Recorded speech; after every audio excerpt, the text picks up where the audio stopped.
Hello students, welcome back to my YouTube channel Aryan education foundation, जहां पे चल रही है क्लास 9th की maths 1 as well as maths 2 की कंप्लीट सीरीज का मतलब है कंप्लीट कॉन्सेप्ट आपका 9th क्लास का मैं देने वाला हूं maths 1 as well as maths 2 का। बात करने वाले हैं आज की क्लास में class 9th maths 2 Maharashtra board, हमारा सिलेबस क्या है, पेपर पैटर्न क्या है और ऐसे कौन से टॉपिक्स हैं जो क्लास 10th में भी आपको मिलने वाले हैं। तो ध्यान रखना, 9th आप बोल सकते हो बच्चा बेसिक कॉन्सेप्ट है जो आपको 10th में एडवांटेज देगा, प्लस पॉइंट देगा अगर आपने प्रिपरेशन 10th के पॉइंट ऑफ व्यू से की है। स्पेशली आपको नॉलेज होना चाहिए कौन से ऐसे चैप्टर्स है, कौन से ऐसे टॉपिक्स है जो क्लास 10th में भी हमें देखने मिलेंगे और उसका वेटेज क्या रहेगा क्लास 10th में। तो चलिए स्टार्ट करते हैं आज की class.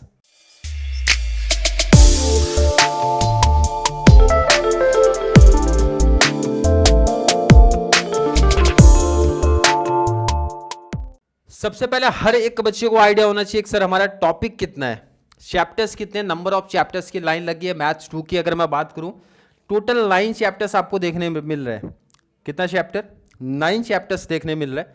Chapter 1 basic concept of geometry, second है हमारा पैरेलल लाइन, थर्ड है ट्रायंगल्स, नेक्स्ट है construction of A triangle, construction basically उसका बेसिक आपको देंगे। नेक्स्ट हमारा quadrilateral, chapter number 6 circle, coordinate geometry, trigonometry, surface area and volume. तो ये टोटल चैप्टर्स आपको देखने मिल गया। अब ध्यान रखो, पहले तो मैंने इंपॉर्टेंट बताया भाई, चैप्टर्स आपको हर एक बच्चे को ऑलरेडी पता है, बट ये चीजें पता हो जाए अगर कि सर क्लास 9th का ऐसा कौन सा टॉपिक जो क्लास 10th में दिखेगा, तो उस पर फोकस आपको ज्यादा रखना है, मतलब उसके बेसिक कॉन्सेप्ट को फोकस आपको ज्यादा रखना है। सबसे पहला सर्कल वाला टॉपिक आपका मोस्ट इंपॉर्टेंट आप बोल सकते हो क्लास 10th के पॉइंट ऑफ व्यू से, और वो टॉपिक पब्लिक को हार्ड लगता है, मतलब बच्चे लोग को हार्ड लगता है क्योंकि उनका बेसिक क्लास 9th में उन्होंने क्लियर नहीं किया है, इसीलिए। और सबसे ज्यादा मैथ्स 2 की अगर वेटेज की बात करोगे क्लास 10th में भी कि सर कौन सा टॉपिक है, तो वो है सर्कल। सर्कल का बेसिक क्लास 9th में है, इसलिए मेरा सजेशन हर एक बच्चे को एक सर्कल वाला टॉपिक बहुत बेस्ट रखना, तो क्लास 10th में बेनिफिट मिलेगा। क्लास 10th में बच्चा पार्टी 12 मार्क्स का ये है, ये टॉपिक 12 मार्क्स का है एंड चैप्टर नंबर 3 है, ये भी बता देता हूं, चैप्टर नंबर 3 आपको सर्कल देखने मिलेगा। कोऑर्डिनेट ज्योमेट्री नेक्स्ट क्लास में भी देखने मिलने वाला है। कितने मार्क्स का 10th में रहेगा बच्चा पार्टी? 7 मार्क्स का। एंड चैप्टर नंबर की बात करते हैं तो 5th है, मतलब उसका बेसिक कॉन्सेप्ट आप लोग इसी क्लास में आप देखोगे, मींस 9th क्लास में देखने वाले हो। नेक्स्ट हमारा ट्रिग्नोमेट्री, बहुत बेसिक आपके 9th में है, और 9th का बेसिक ध्यान रखना, अगर आपको 9th में बेस आपने क्लियर किया तो 10th में बहुत प्लस पॉइंट आपके लिए मिलेगा, मतलब ये टॉपिक से स्कोर करना बहुत इजी हो जाएगा। 7 मार्क्स का ये टॉपिक है। एंड अगर मैं चैप्टर नंबर्स की बात करूं तो चैप्टर नंबर 6 है। नेक्स्ट हमारा सरफेस एरिया एंड वैल्यूम, इसी के बेस पे आप बोल सकते हो, एग्जैक्ट आप यही नहीं बोल सकते हो, इसी के बेस पे हमारा टॉपिक आता है चैप्टर नंबर 10th में। मोस्ट इंपॉर्टेंट टॉपिक्स में से एक है क्योंकि उसका वेटेज है 10 मार्क्स, और चैप्टर नंबर है 7 मेंसुरेशन के नाम से वहां पे देखने मिलेगा। बेस आप बोल सकते हो, बेसिक आप यहाँ पे एकदम पढ़ोगे, वहां पे एडवांस लेवल के समझेंगे। तो 4 टॉपिक्स ऐसे हैं जिनकी स्टोरी, जिनके कॉन्सेप्ट आपको देखने मिलेंगे क्लास 10th में।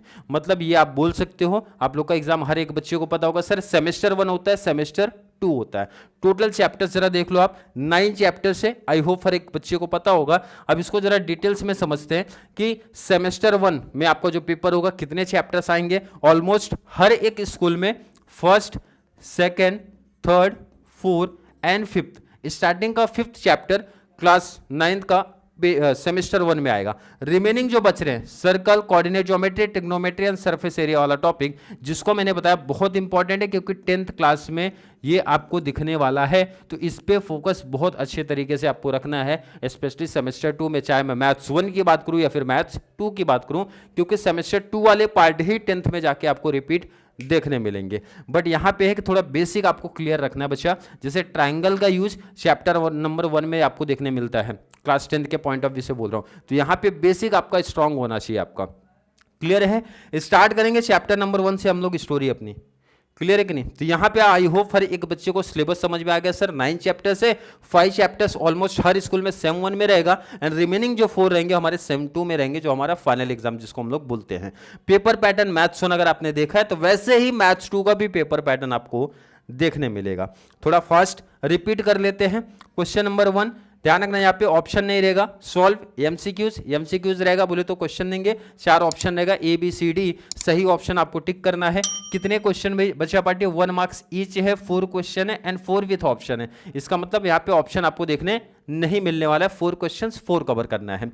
सॉल्व एनी 4 आउट ऑफ 4, यहाँ पे भी ऑप्शन नहीं है, इसलिए मैंने पहले बताया था क्लास मैथ्स 1 में ही मेंशन किया था, क्वेश्चन नंबर 1 मोस्ट इंपॉर्टेंट है स्पेशली टॉपर्स बच्चों के लिए, क्योंकि यहाँ पे ऑप्शन नहीं देखने मिलता।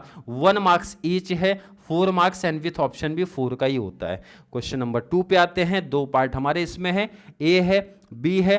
पहले में आपका एक्टिविटी वाला पार्ट है, so complete 2 activity out of 3, एक ऑप्शन देखने मिलता है, 2 क्वेश्चंस अपने को कवर करने हैं, 2 मार्क्स ईच का कॉन्सेप्ट है तो 2 2 जा हो जाएगा 4 एंड विथ ऑप्शन की बात करते हैं तो 3 क्वेश्चन 2 3 जा हो जाता है 6।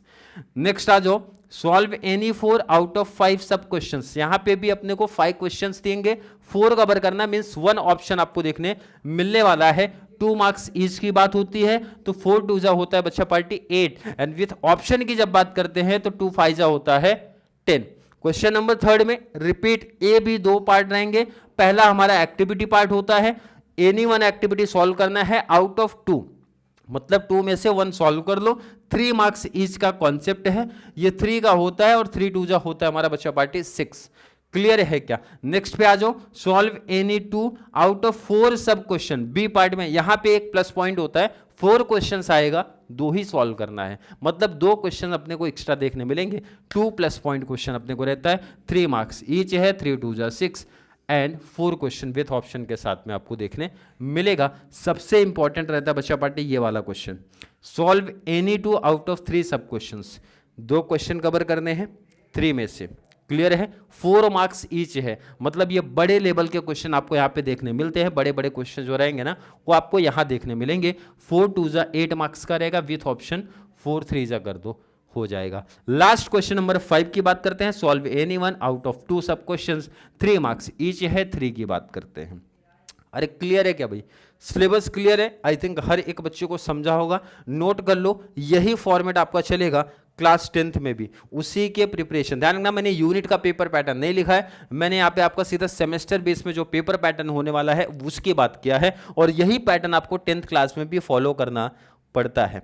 अब बात करते हैं जरा आपके क्लासेस की, कि भाई क्लासेस में आपको कैसे देने वाला हूँ, किस टाइप से चलेगा। मैथ्स 1 मैंने बताया, मैथ्स 1 2 दोनों की जब मैं बात करता हूँ, मैथ्स 1 एंड 2 जो भी बच्चा मेरे साथ कनेक्ट होगा भाई, ऑलरेडी मैं प्लेलिस्ट बना दूंगा, प्लेलिस्ट आपको देखेंगे यूट्यूब चैनल पे, प्लेलिस्ट आपको दिख जाएगा। क्लास 9th मैथ्स 1 के नाम से प्लेलिस्ट है, पूरी क्लास आपको वहाँ दिखेगी। क्लास 9th मैथ्स 2 के नाम से प्लेलिस्ट है, पूरी क्लास आपको हर एक टॉपिक आपको वहाँ पे देखने मिलने वाला है। बात करते हैं बच्चा पार्टी, कोई भी टॉपिक जब आप स्टार्ट करते हो, चाहे मैथ्स 1 या फिर मैथ्स 2, अगर आपका मैथ्स वीक है तो मेरा सजेशन हमेशा उस बच्चे को रहेगा, पहले उस पर्टिकुलर टॉपिक का आप बेसिक करो। सर बेसिक कहाँ से करना है, कैसे करना है और कैसे पता चलेगा कि बेसिक क्या है, ऐसा डाउट आ सकता है बच्चे को। तो हर एक टॉपिक जब आप मेरे साथ आप कनेक्ट होगे, कोई भी चैप्टर बच्चा पार्टी मैं डायरेक्टली नहीं स्टार्ट करूंगा, सबसे पहले मैं बेसिक पे काम कराता हूं, क्योंकि मुझे ऐसा लगता है जो भी बच्चा मेरे साथ कनेक्ट होगा मैथ्स एकदम बेस लेवल से क्लियर करेगा, तभी आपको प्लस पॉइंट मिलेगा 9th क्लास में भी एंड 10th क्लास में भी बेनिफिट आपको देखने मिलेगा। तो चैप्टर का बेसिक आपको करना है, बेसिक के बाद हम शिफ्ट होंगे हमारे प्रैक्टिस सेट पे एंड प्रॉब्लम सेट पे, उसके बाद ही कॉन्सेप्ट को समझने में थोड़ा सा इंटरेस्ट आपको भी आएगा, मुझे पढ़ाने में भी आएगा और आपको पढ़ने में भी आएगा। क्लियर है क्या? तो जिन भी बच्चों को ऐसा लगता है सर मेरा मैथ्स वीक है, मेरा कॉन्सेप्ट नहीं क्लियर है, मेरे साथ कनेक्ट हो जाना, बेसिक से अपनी स्टोरी स्टार्ट करेंगे, देन शिफ्ट होंगे problem set and practice set पे। ध्यान रखना प्लेलिस्ट में बना दूंगा, क्लास 10th मैथ्स 1 के नाम से, क्लास 9th मैथ्स 1 के नाम से, क्लास 9th मैथ्स 2 के नाम से, मैथ्स 1 की पूरी क्लास आपको देखने मिल जाएगी एंड मैथ्स 2 की भी पूरी क्लास देखने मिल जाएगी। तो कल से हमारी क्लास स्टार्ट हो जाएगी मैथ्स 1 की एज वेल एज मैथ्स 2 का। तो जितने भी बच्चे चैनल के साथ कनेक्ट हैं, आई होप हर एक बच्चे को सिलेबस सेमेस्टर वाइज कितने टॉपिक्स आएंगे, आपका पेपर पैटर्न सेमेस्टर में क्या होने वाला है, कौन से ऐसे टॉपिक्स है जो 10th में कनेक्ट होंगे, कौन सा चैप्टर वहाँ पे रहेगा, कितने मार्क्स का वेटेज होने वाला है, हर एक डाउट कन्फ्यूजन सिलेबस से रिगार्डिंग जो भी था कंफ्यूजन क्लियर किया, प्लेलिस्ट का नाम बता दिया, कैसे स्टार्ट करेंगे कॉन्सेप्ट वो मैंने सिखा दिया है। फिर भी किसी बच्चे को आज की क्लास को लेके कोई भी डाउट, कोई भी कंफ्यूजन क्रिएट होता है तो जरूर नीचे कमेंट में ऐड कर दो, या फिर कॉन्सेप्ट क्लियर है, वीडियो आपको थोड़ी सी भी हेल्पफुल लग रही है तो वीडियो को ज़्यादा से ज़्यादा 9th क्लास वाले बच्चों को जरूर शेयर करें ताकि उनको इस चैनल से इसी तरीके की कंप्लीट बेनिफिट्स मिल सके। तो चलिए मिलेंगे अगली क्लास में, तब तक के लिए थैंक यू so much।